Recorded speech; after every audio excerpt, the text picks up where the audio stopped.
Hello friends, good morning. आज चाहिँ मेरो बाबु नि बिहान उठेको, उसको दिदीभन्दा अगाडि उठेको कि। अनि राति खाना खाएको थिएन त मजाले। बिहान रातभरि रोएर बिहान उठेको, झिजो गरेको गरेको थियो क्या।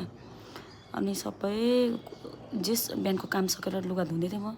ऊ पनि आयो, हेर्नु न यहाँ यस्तो हरकत। मेरो मात्रै हो कि सबैको बच्चा यस्तै गर्छ।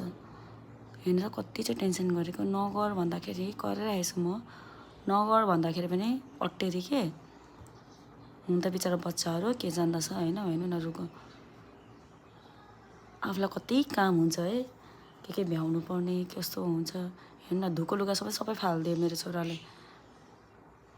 कमेन्ट गर्नुहोस् है, कसको बच्चा यस्तो छ भनेर। मेरो त होइन नै लाग्छ, बिहानदेखि बेलुकासम्म। ऊ दिउँसो एकछिन सुत्छ, 1-2 घन्टा सुत्छ, नसुतिकन यस्तै हो। Bye, take care, have a nice day.